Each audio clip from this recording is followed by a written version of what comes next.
it's just kind of funny when you see your kids' friends' parents and they're all about 10 years younger, you know, it's like no big deal. I mean, that doesn't You're the bother wise dad that they come to for advice then. me. I You're like, think hey, so. he's got more experience. We should probably ask him. Yeah, sometimes, I'm willing to share. People know me, I like to talk and try to help other people and kind of do my part. Welcome to the Dad Central Show, hosted by Ed Gow Jr. and Drew Solon. We know dads want to see their kids succeed, but they don't always know how to get there. This show gives dads the tools they need to raise confident and successful kids.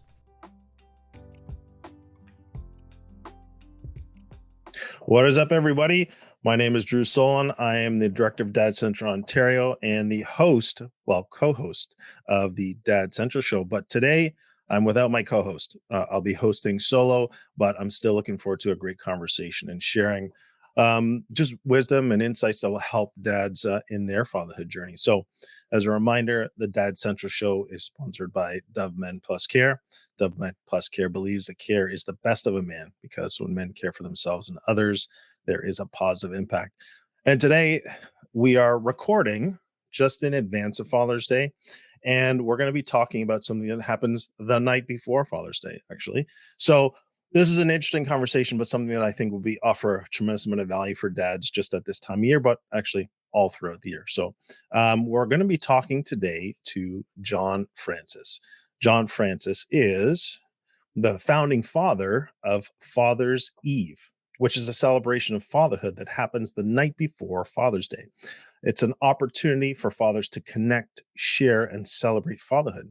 And he's also a dad to 2 teenage daughters, and he lives in the Minneapolis-St. Paul area in Minnesota. So, John, welcome to the show. Really honored to have you here and looking forward to a great conversation.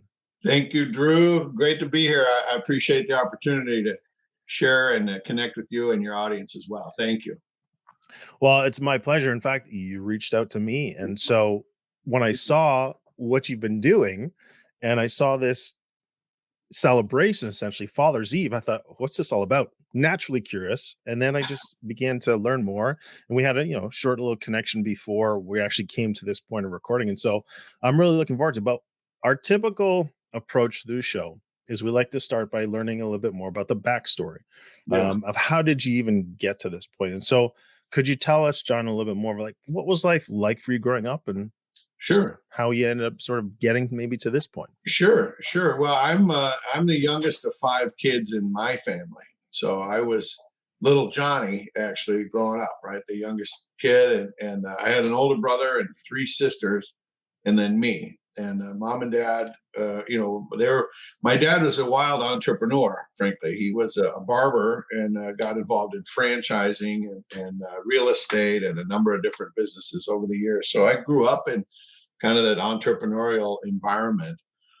And the youngest of 5, it was a different upbringing where I went. The home I grew up in was a lot different than the home my older brother grew up in, just in terms of the house itself and the lifestyle. I guess by the time I was around, the business was already going and things had already been pretty successful. And I thought everybody owned a business or two and everybody worked for themselves except for the people that worked for us. And I thought everything was a franchise because that's what I grew up with. That's really what I knew. So as a kid, I went to a private school for high school, which was a big advantage. I didn't want to go at the beginning, but I, as an older man now, I'm grateful that I went there. I went on to college, and college was a great experience. And then I got involved in the family business. From a very early age, we were able to work. There was lots of opportunity to do a lot of things in the different businesses and help the family and help the business. And so we worked hard, and I got close to my dad. I guess I'm the lucky kid because not only did I grow up in a more successful environment, but by then my dad had realized some of the mistakes he had made with the older kids because he was gone a lot. He was working crazy and a lot of travel. And so by the time I was around, as a teenager, he had kind of recognized that, geez, I don't have to work that hard anymore. I don't have to travel constantly anymore. And so he got wiser, I guess, smarter as a dad. thankfully to me, that he was able to spend a little more time with me, and I know he was quite a bit more intentional about being closer because he had the chance to do it again with me as the youngest. So that was to my advantage. My dad had cancer. He suffered with cancer for 15 years, and Mm, he died when he was 60, so pretty young. And that had a tremendous impact on our family, not just his death, but his illness leading up to his death and passing. And then my mother took over the business, and we had made plans. I mean, we had the opportunity to prepare for things, and then my brother died in a car accident just a few years later. mm, Um, and that was really tragic, obviously unexpected. And he was going through some stuff. He was 10 years older than me, so he died when he was 39, and so I was 29, mm, and I was working hard, and the business was going crazy great. Things were good, but then all of a sudden this happened, and it really changed everything for the family and ultimately for our business. My mom came back after a year of grief and getting through that process of losing her oldest after she just lost her husband, and she wanted to retire, so we wound up selling the family business, mm, and that of course changed my career path. And I didn't expect that. It wasn't at all what I expected, and but it turned out, again, you kind of, life goes on. You do the best with what you have at any given moment, and it was a good outcome for the our people, our employees, our franchisees, and really for everybody. It just changed my career path in a big way. But it allowed me to go do other things and do things for myself. And so, I can't really change any of that. But what it allowed me to do is to make some great choices. So after we sold a business, and I realized, I was kind of stuck in a sense. I had a great girlfriend, and I was with my mom actually at a meeting, a conference. We were having dinner, and we were both missing my dad and my brother because they would have been there with us, right? mm, It was like our mhm, business conference, and every year, everybody gets together. We were sitting there together, and I'm saying, God, I'm missing dad, and my brother, he wasn't there. And we got to talking about it because when we talked about a lot of stuff, I was pretty close with my mom. And I realized that part of the reason I didn't want to get married is because my dad and my brother weren't going to be there, mm, which is, just irrational grief, I guess, avoiding the grief of missing them. So I had been delaying making that commitment because I didn't want to have a wedding where they weren't there, which, having that conversation with my mom kind of opened my eyes to just how I don't know what, how sad that was, and that I mhm. could really, I have to move on, right? And you can still have a fabulous wedding, and they'll be there in spirit, and all that. So I managed to get through that, and got back home, and my lovely girlfriend, who had been with me for 3 years, we'd been dating, so we finally got engaged, and then we got married. And it was obviously the right thing to do. Marrying my lovely wife Janelle was the best decision I ever made. So we got married. I was 32, so a little bit later than most guys at my age or my friends and my buddies. And then we started, trying to have family, and it turned out to be a little more difficult than we expected. So we had some fertility issues, but we got through that, and with the miracle of science and great doctors and great patients, we managed to have two lovely daughters. So my first daughter, Lily, was born when I was 36, and my next daughter, Anna, was born when I was 40. So I'm a little bit older dad, but it doesn't bother me at all. It's just kind of funny when you see your kids' friends' parents and they're all about 10 years younger, you know, it's like no big deal. I mean, that doesn't You're the bother wise dad that they come to for advice then. me. I You're like, think "Hey, so. he's got more experience. We should probably ask him." Yeah, sometimes, I'm willing to share. People know me, I like to talk and try to help other people and kind of do my part. But so and when my kids were born, we're living here in Minnesota, and I was able to choose. So I was able to create my lifestyle, I guess, where I could work from home.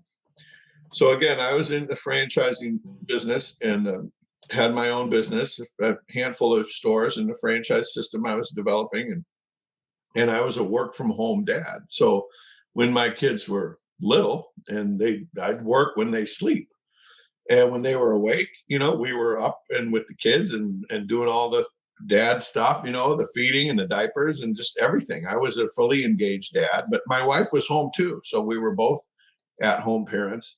And then, I got three sisters, and my wife has two brothers, and so we had plenty of family and friends around us. We had a lot of fun growing up, and we put the kids to sleep, at like 8, 9 o'clock, and then I'd go to work, and I could do my work at night, and I'd work when they were sleeping. And then as they got bigger, I had to travel a little bit. So I'd try to travel, but keep it short. I'd travel at night. If I had to drive, I'd leave, put them to bed, and then get in the car and drive for 6 hours to Milwaukee or something and do my work. But I was always focused on trying to be as engaged with my kids as I could, because I think I benefited from my dad making that choice when he was thankfully able and willing and capable of doing that.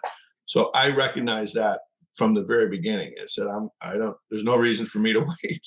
I can do this by design. Mhm. So I was a very active dad, and remain active with my kids, volunteering at school, and anything that they're interested in, I try to be interested in as well. And we spend a lot of time and do a lot of fun things. But it's pretty. It's not that I don't see it as anything special. I think I'm just lucky, and I'm grateful to Mhm. be able to make those kind of choices and have that kind of lifestyle. So my kids, I've got two lovely girls, and they're normal, challenging kids, and they go through life just like everybody else. And we've had a lot of fun as a family. And you wonder sometimes what would if you could have had more kids, right? We didn't have the options, but you dream sometimes of what could have been or might have been. But I'm so grateful for what I do have, and the life we live is pretty good. We have our ups and downs and sideways too, but it's all good, man. I feel lucky, and as I go through my life, when my kids are little, and I'm on husband, and I'm trying to figure out what to do, what do I do? And so because my dad and my brother really obviously weren't here, I leaned on my friends, a lot of my buddies from school and from work, and my in-laws. I got a couple of great brothers-in-law and a father-in-law. That was fabulous. And so I would lean on those guys and ask them, what am I supposed to do? My wife's doing this, or my kids are doing that, or what am I missing? What's next? So I got a lot of help from the friends and family around me, and I think that's really what kind of spawned this Father's Eve opportunity. It kind of Father's Eve kind of started as an accident. It Mhm. was kind of a function of the calendar, to be Well, honest. John, before we get to that, I Yeah, think that there's so much that you've shared that I mean, I've written down a couple of different points. I'm like, oh, I'd love to sure, go a little bit deeper there, love to go a little deeper there. good. Can we you okay if we do that before we get to the Father's Eve Yeah, story? of course, yes, Yeah. Well, a couple themes that came up. Obviously, the influence of your father, just on your life in general, but also that choice that you talked about when you became a dad. Now, what I'm curious about is, as you were maybe experiencing, that last period with your father, being more intentional and focused on it, were you conscious of his choices and him being more there for you, or was that something upon reflection and when you began thinking about your fatherhood journey that it became more, you were more aware of it than wanted to make your own choices? that's a great question, Drew, and I would say it's a little bit of both. Mm, So, as my dad was dealing with cancer, I mentioned he had cancer for years, and that put a lot of stress on the family. And we went through a lot of stuff, um, and we wound up in some therapy sessions, family therapy, as a group, all of us, with therapists talking about stuff that needed to be talked about because we were all going through stuff. And this came out in that therapy sessions, that time as a family where, the kids, my brother and sisters had a different experience than I did as a young, as kids in the same family, right. same parents, right? Same city, but a completely different environment and a different approach. And it came out. I mean, we talked about it. I was kind of unconscious to it, like I didn't know anything. I was just a kid, teenager, and and then in my early 20s, in college and stuff, you start paying attention and you understand things better. So some of that, I became aware of it then through that family therapy, which was very helpful. Really, it was very helpful for all of us, for a Just out lot of of. curiosity, Jen, how did that come about? Well, we're talking about, everybody sort of had their chance to, I would say, the airing of the grievances, right? Like people are talking about what was bothering them about what was going on, and what my brother and sisters, the older sisters, had to share was a lot different than the situations I was dealing with. They didn't know him like I did, Mm, because he was gone for a lot mhm. of their formative years. I mean, like, workaholic was a definition he would have fit. Okay. He traveled all the time and he was gone all the time. And there were some pretty sad examples of what my brother and older sisters, they didn't know him. They knew he was dad, but they didn't have the relationship with him. They didn't Mm, have the familiarity. And so they're going on about all this. And I'm like, what are you talking about? It's not like that at all. And they said, well, not for you, right? Because he changed. My dad, thank God, recognized the mistakes he was making and the impact it was having. And he was willing and able to change. And so he did.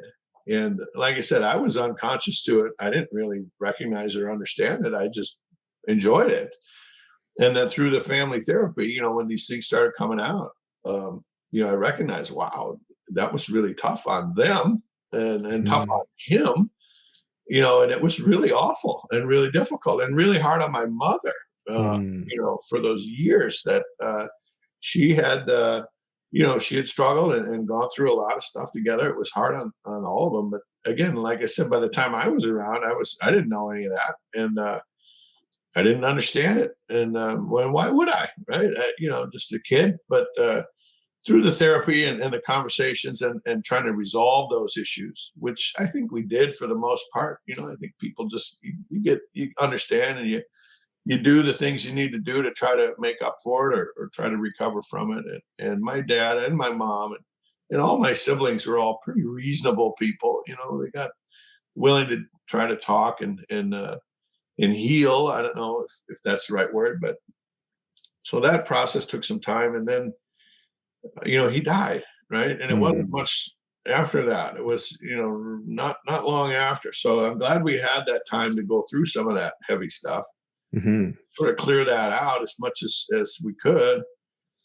But then, when he died, and like I said, then I figured out my piece and got on with my life a few years later, and started having kids. I thought, well, this is great.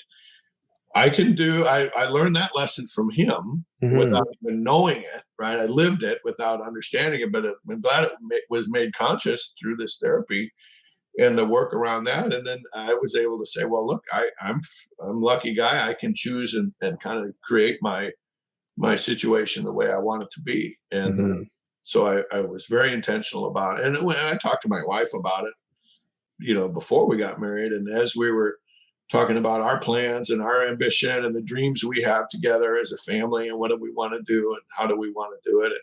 And I said, yeah, I'm going to be all around. I'm not going anywhere. I'm not going to have an office. I'm not going to have I'll travel when I need to, but I don't want to. I want to be full on, full engaged. And she mhm, said, great, that sounds fine.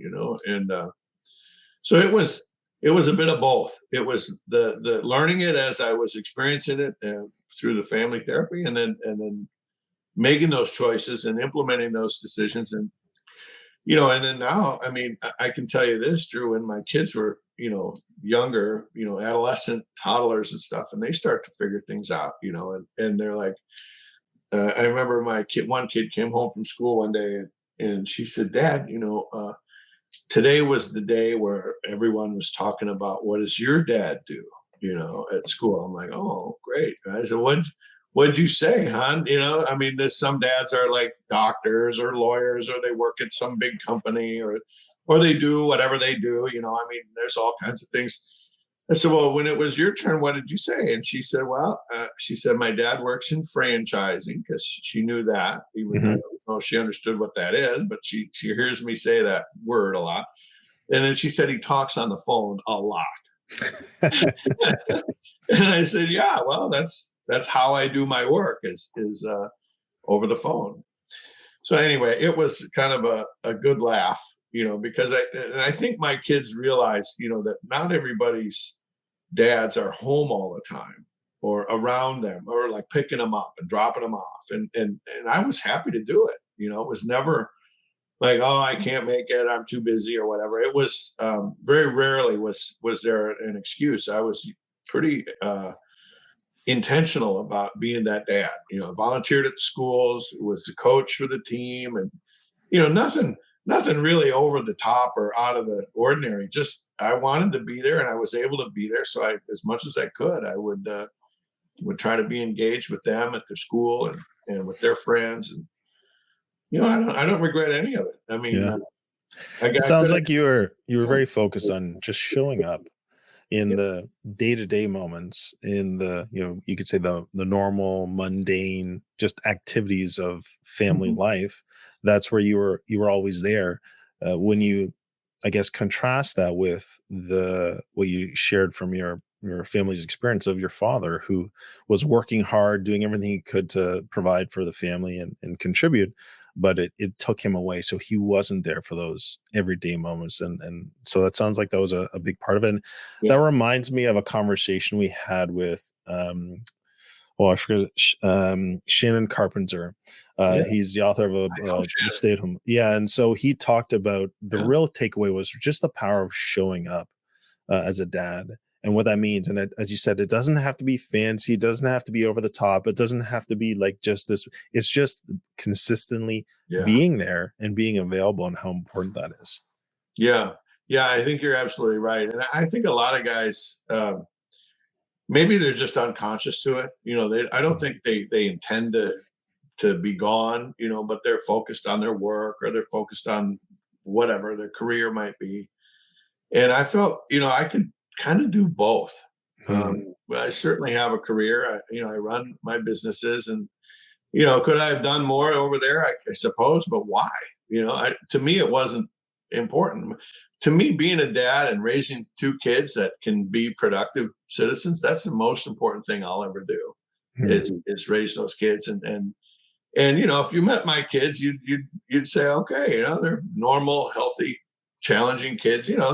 They're good people. And so I know I'm not done. I mean, you're a parent for life, right? I mean, there's always more, and I'm looking forward to the next phases of their lives, and my life as a dad, and maybe someday as a granddad, or who knows. Right.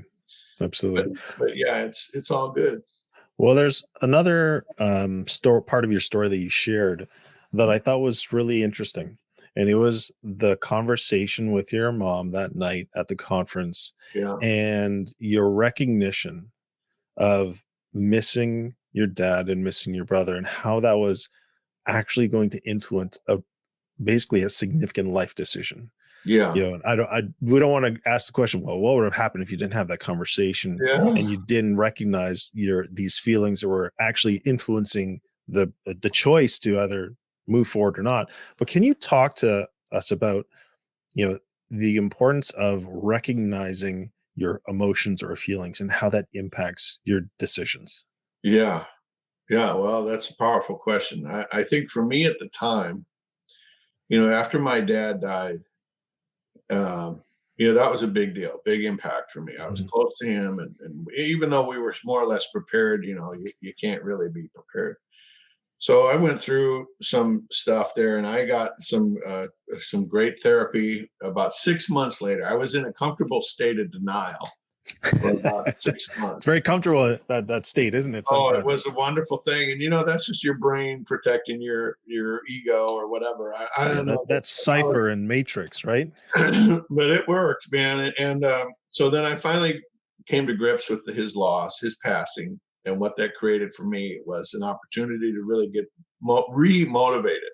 Mm, Because my motivation when he was around was to show him I could do anything he wanted me to do. Dad would say, "Can you take care of this?" I'd say, "Yeah, I'm done. I'm done." And I would go do whatever it was, anything. I would take care of it. Well, he died, and so that left. And my mom was there, but it wasn't the same. I didn't Right. have the same kind of thing at all. It was completely different. So I got through some of that with some therapy, and I got back to work. And I tell you, I was motivated to work, and I worked really hard for a long time. And then my brother died, and all of a sudden, like, well, where did that come from? That was totally unexpected, and that changed the situation as well. It changed it a lot for my whole family. Right, he was the oldest, and pretty traditional family values and stuff. So then that changed. Well, then we kind of plowed through that and kept working hard, and the business kept going like crazy. And then my mom came out and came through her process, and then we wound up selling the business. We sold our family business, which, as I mentioned, was not at all what I had expected. But through that, then I got clarity, I guess, to realize that life is going to throw things at you that you can't control, and the awareness of what had happened and how it had changed my life and the choices it forced me to make, right, became much more conscious.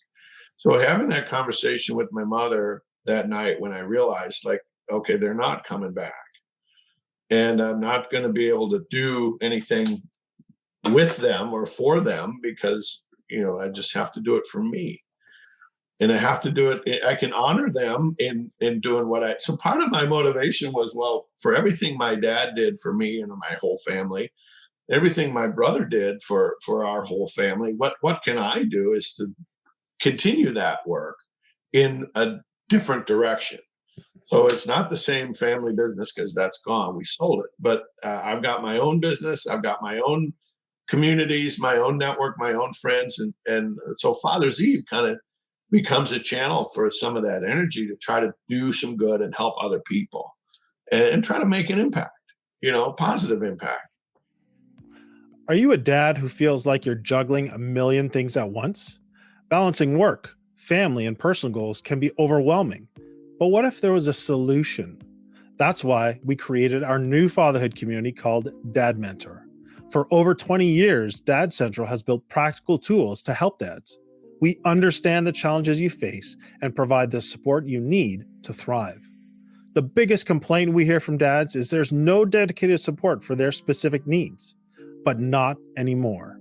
Our new community, called Dad Mentor, is here to transform your fatherhood experience. Imagine feeling in control, staying calm and patient when your children misbehave. Picture yourself connected to your children, guiding them with confidence and watching them succeed. When you join Dad Mentor, you'll have access to a community of like minded dads committed to their dad journey, just like you. You'll also get the Dad's Roadmap. This is a step by step plan to help you go from unsure to unstoppable as a dad. Monthly masterclasses and Q&A sessions.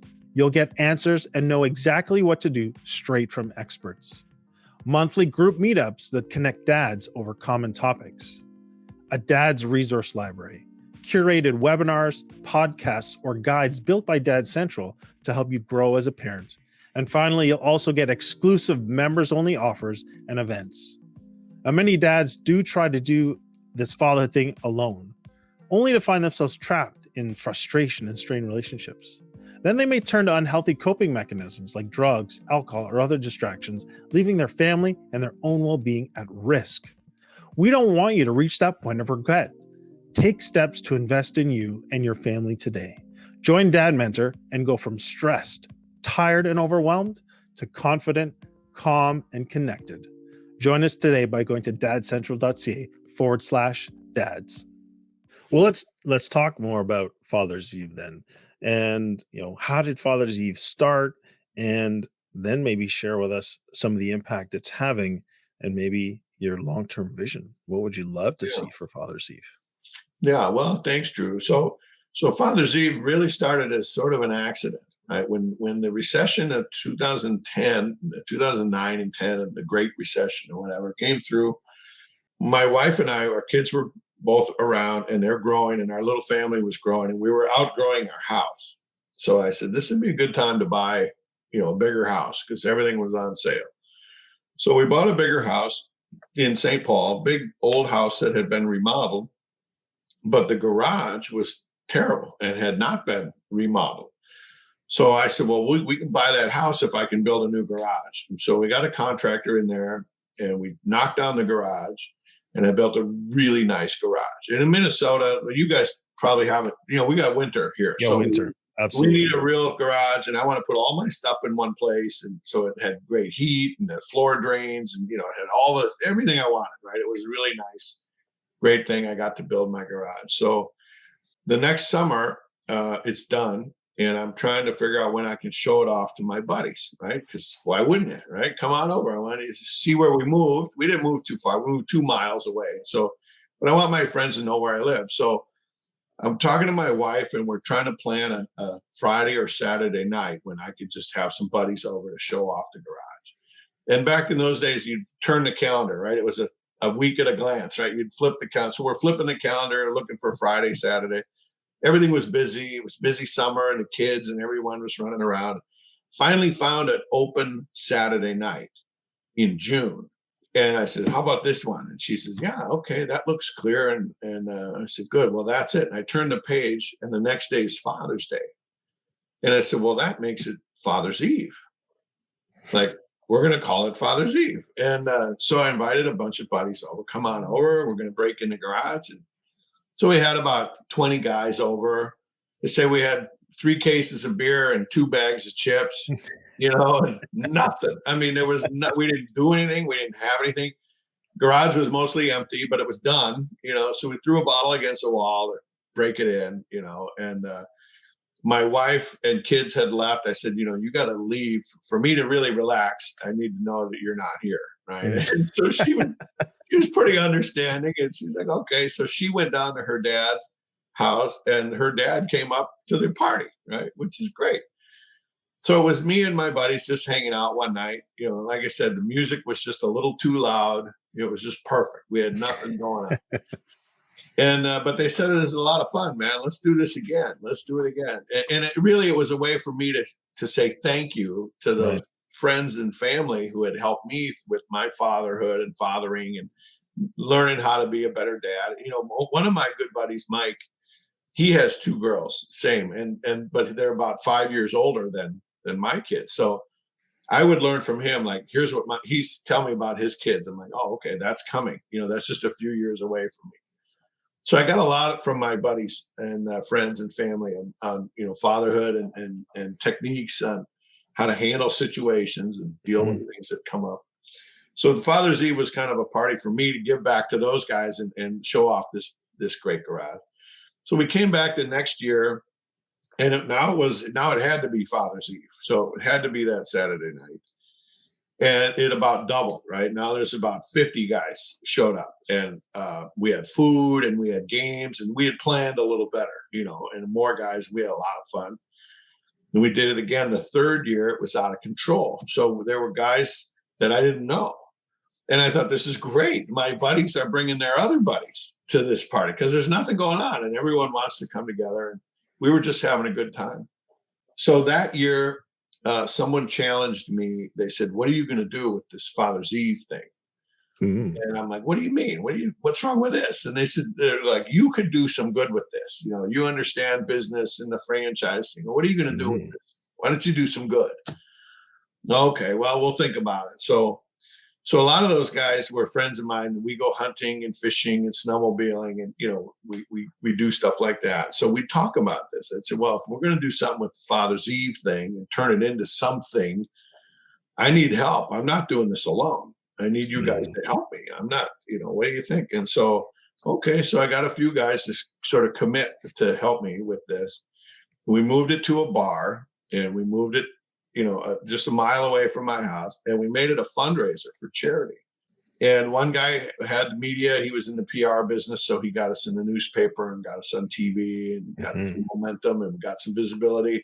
Another guy was an event guy, so we had all the planning and all the logistics and all that. He knew how to do all that. And other guys would just kind of shake the trees and beat the bushes and get donations and contributions. And we're not a nonprofit. We're just having fun, right? There was nothing structural to it. we raised $10,000 that Wow. first time, and we split it to between two charities. So we gave it to two local charities. We had a lot of fun, and I knew I was on to something. Like, oh my gosh!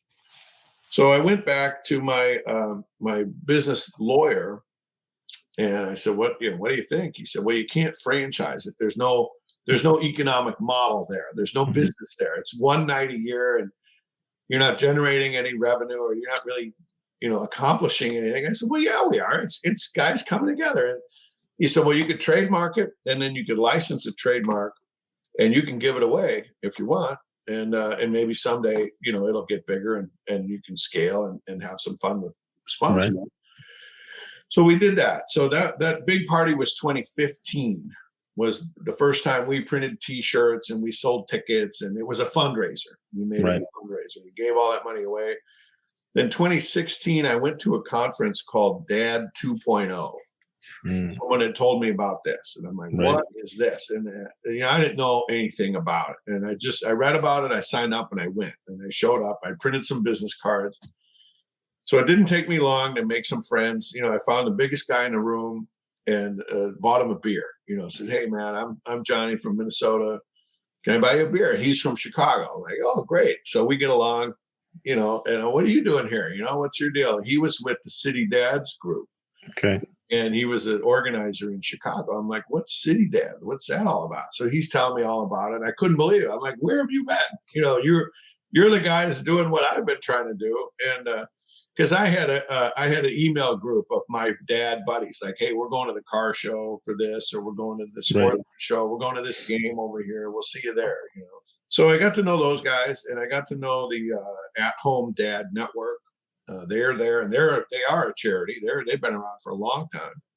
I got to know a lot of other people and influencers. I didn't know what an influencer was. I had no clue. I mean, I really didn't know much, but I knew I had something with the Father's Eve thing. So from that Dad 2.0, that was 2016.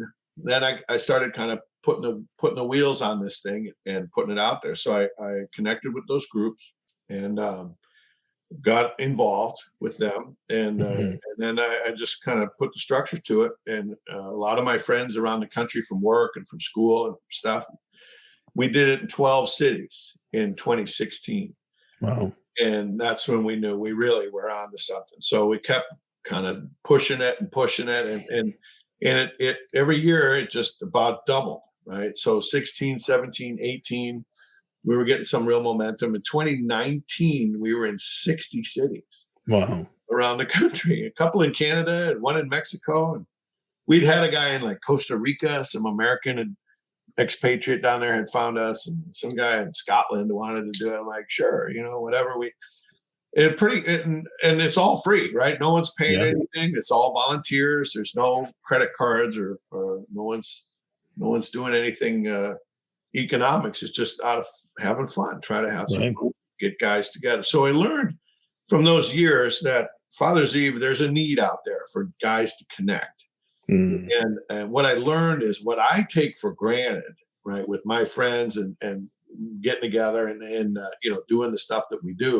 A lot of guys don't have that, and they get too busy on their work, or they get too focused on something else, and they lose their connections, and they lose their social network I mean, in a real sense, not just the Yeah. online stuff, which is a whole nother thing. But so we decided that there really is value here in getting guys together. And then so we said, well, we got to make it fun. It's got to be fun, or I'm not doing it. So we added the countdown toast. We said, well, on New Year's Eve, everybody knows you wait till midnight and you count down at midnight, 10, 9, 8, 7, all the way down, and the ball drops and you go crazy at midnight. So we back that up to 8 o'clock on Father's Eve, because I got to go home by 10 o'clock. I don't want to be in sleep by 10:30. Right. I don't wake up for Father's Especially the Day. new dads who aren't sleeping at all at night. Yeah, you can't. We're not going out late. So we made an 8 o'clock thing. So 8 o'clock local time, we started doing this countdown toast, which was just hilarious. Just fun. Yeah. And then when COVID came through, of course, in 2020, I guess it stopped everything. And my Right. lawyer's like, don't do anything. I'm like, what do you mean? He said, if somebody goes to Father's Eve and they get COVID, and now you're responsible because you created the thing. He's like, tell them to not do it. And I'm like, oh, you're killing me, you know. Mm, So we went back to my garage, had my buddies over. We all wore a mask, took a picture, you know, then threw the mask away and had a great night. And it was just us, you know, yeah. just a small group of guys. And but what we did is we turned on the online computer. Someone told me, well, you can stream this. Like, well, Right. what's that? How do you do that? So we turned on a computer, and there were a few other guys that wanted to get together. I said, well, wherever you are, 8 o'clock, we're going to do the toast anyway. So come in on I guess it was Zoom or whatever, something like that, Facebook Live, or I don't even know what we use. Anyway, so we kept going with it. Yeah. So in 21, we had a few more guys.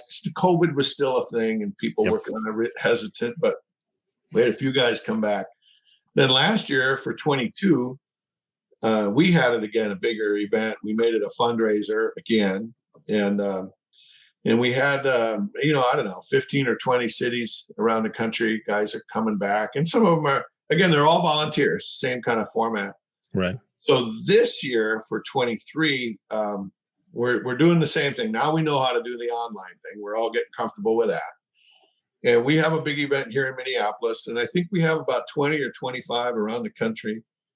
And they're all, in various places. A lot of them are the city dads guys because they're groups of dads meeting anyway. Right. So this makes a lot of sense for them.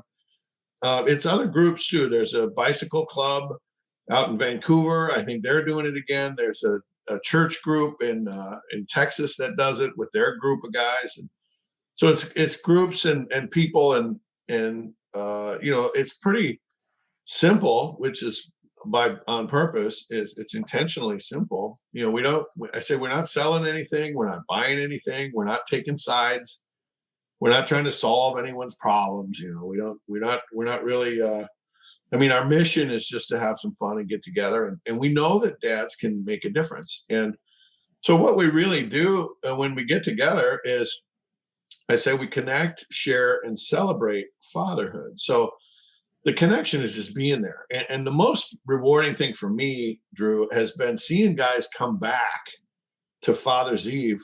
They show up and they don't know each other. Maybe they bring their buddy. I say, bring your buddies or come make some new ones. Mm, So they'll show up, and by the end of the night, they've met other guys and they're having some fun. We do a bags tournament, where you're throwing the cornhole bags, yeah.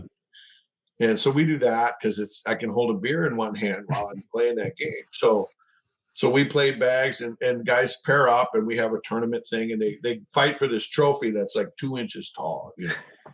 It's hilarious, but And bragging rights, which is bigger. yeah, that's right. So we have some fun with that, and guys get to know each other, and by the end of the night, they're buddies. They're like, hey man, this was really cool. And then I see them come back next year, and it's like, hey, how you doing, man? Nice to see you. They've stayed in touch over the year, or they certainly are remembering each other from last year. And so creating those friendships, creating those connection points is really magical. I think it's really kind of fun. And then the way we share is, I tell stories, or I ask people to tell stories. Right. Like my kid went to college here a couple of years ago now. She's in school a couple of years. And I said, I'm asking the older guys, like, what did you do when your kid went to college?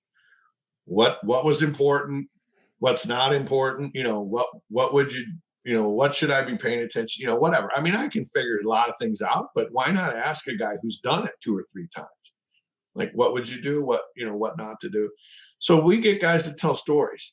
Tell me about, your dad win, something you did that you're proud of, that worked great with your kids or your wife or whatever, or something you regret, if you're willing to share something that didn't go well or you screwed up, and we can learn from that. I would say to a dad, his kid is like 5 or 6. I say, let me tell you how I taught my kid to ride a bike. Right. Here's how we did it, and here's what worked, and maybe here's what didn't work. And, make sure you put a helmet on them or whatever, you just sharing ideas and telling stories is how we get guys to share their fatherhood, their points of influence, and then the toast, the celebration is really the 8 o'clock toast that we do in every local time zone, 8 o'clock local time.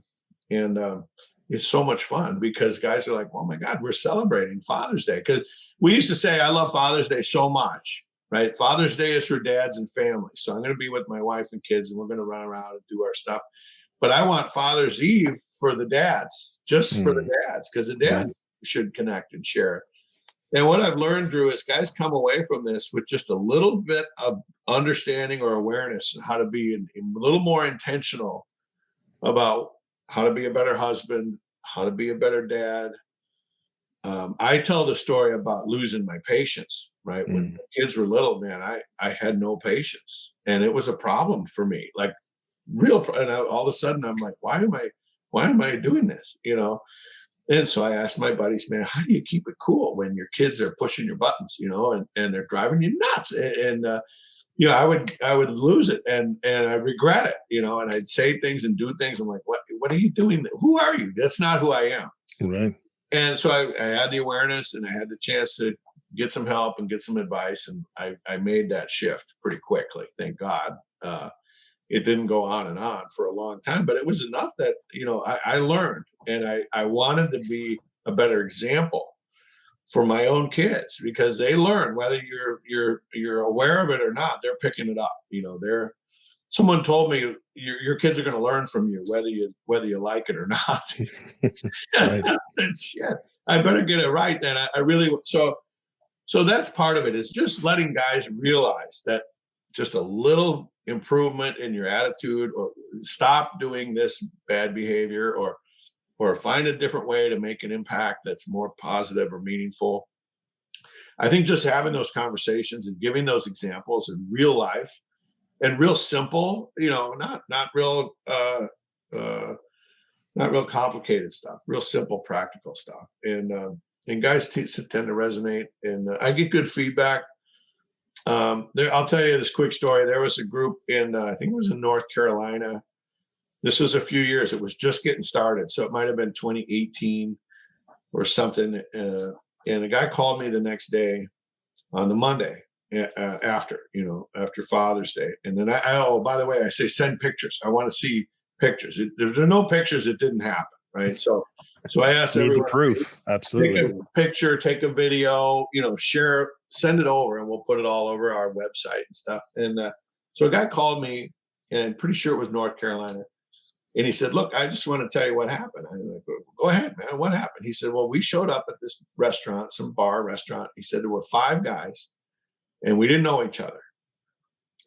But we figured out, well, your Father's Eve. You're here for Father's Eve, yeah, yeah. So whoever was the host must have had like a logo or something on a sheet of paper, simple. Okay, Father's Eve. So they sat these five. This one guy called and said these 5 guys sat down and talked for 3 hours. Hmm. I said, "Are you? No way. That doesn't happen." He said, "No, really. We because we didn't know each other, we felt like we could share everything, right? We didn't know, and there was no holding back. So it took a little while for these guys to get going on their conversation, but they had a great conversation. He said we shared and we learned and we got connected and we all shared phone numbers and we're all buddies now. Like we're really friends. Like we're going to talk again and again and again." He said that wouldn't have happened without Father's Eve.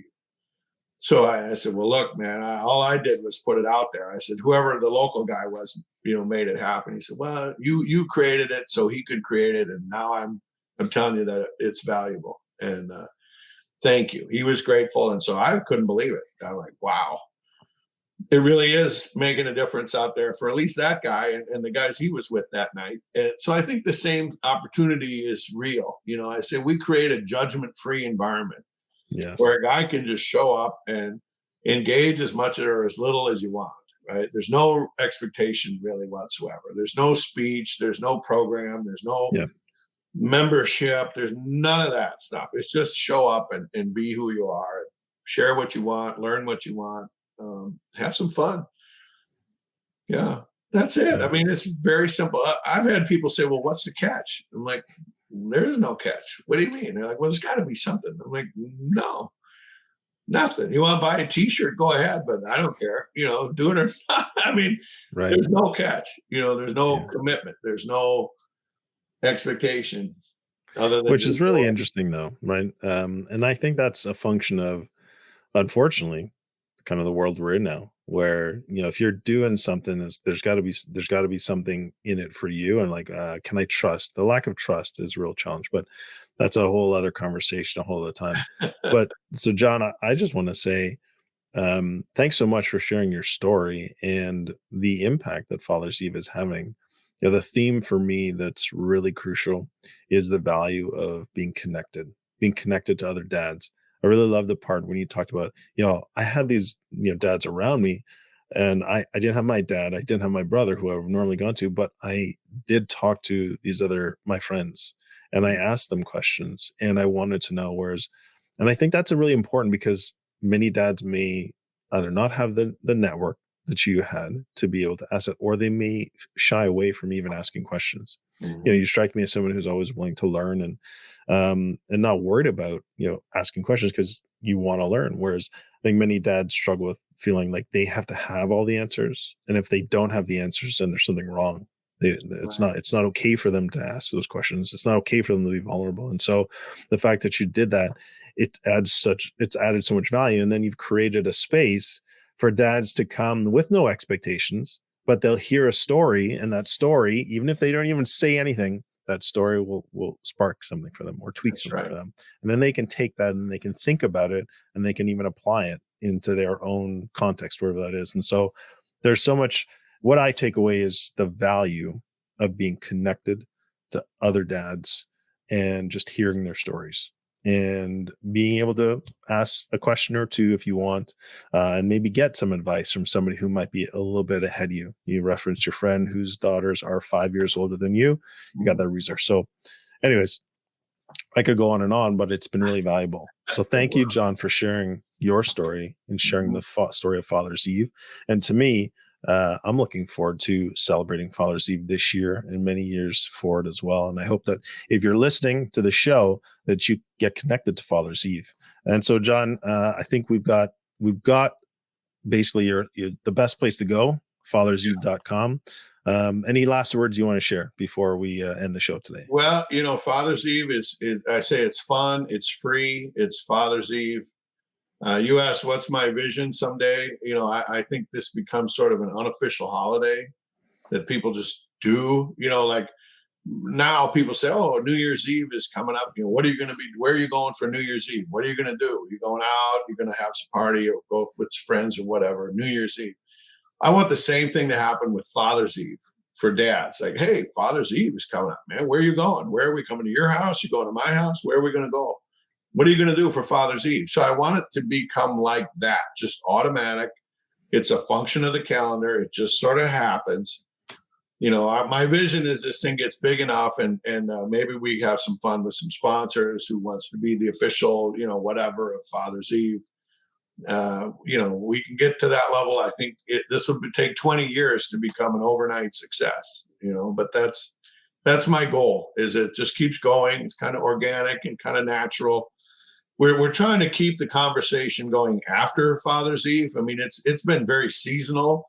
We get busy and we ramp up, and then we have our thing, and then we shut it down and we kind of forget about it. And so now we're trying to be a little more continuous, because what I've learned, Drew, is there's groups like yours and lots of other fatherhood groups around the country and around the world that are really doing some great things. And so I think what Father's Eve will do, and what I would call sort of the off season, when we're not busy with our own events, is just try to bring those other groups together and share and connect the dots with all these groups and people and organizations. Man, there's a lot of good people doing great work for dads, and a lot of people don't know about it just because they're disconnected. And I think it's just an awareness thing. So we're going to try to help keep those conversations going through our social media and through our website. And then, the idea is that Father's Eve comes around and we'll do it all over again.